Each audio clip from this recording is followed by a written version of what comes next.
छोटे से गांव बरगवा की कच्ची गलियों के अंत में एक छोटी सी झोंपड़ी थी, जिसके सामने थोड़ा सा खेत फैला हुआ था। उसी झोंपड़ी में रहते थे रामू और श्यामू, दो सगे भाई।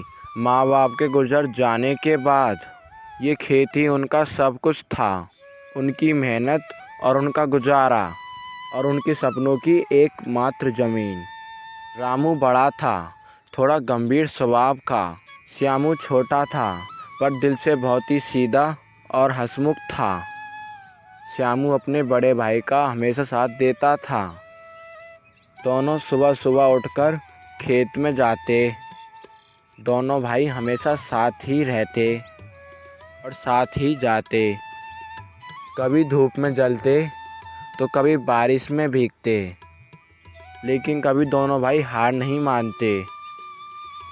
धूप तेज होने के बाद भी रामू खेत में काम करता था और श्यामू उसका साथ देता था।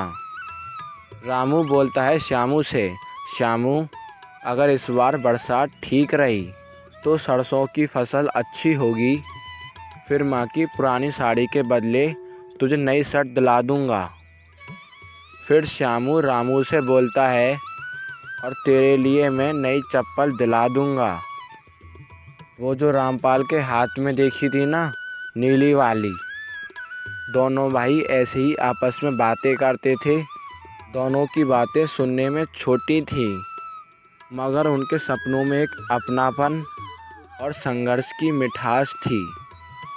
दोनों भाई ऐसे बातें करते हुए अपने घर के लिए आ जाते थे। दोनों भाई घर पे आके रोटी बनाते थे।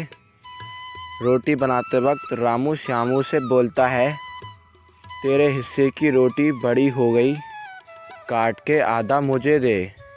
श्यामू बोलता है, अरे नहीं भैया, आज तूने ज़्यादा काम किया, तू खा ले, मुझे 2 रोटी काफ़ी हैं। उनकी रोटियों में घी नहीं होता था, लेकिन उसमें एक दूसरे का प्यार मिठास भर देता था। एक दिन गांव में बाढ़ की चेतावनी मिली। गांव में पंचायत हुई।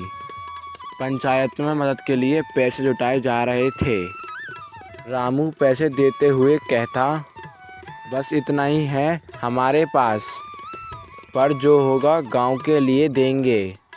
अगर ज़रूरत पड़ी तो हम खेत की एक मट्टी भी दे देंगे, पर गांव को बचाना है।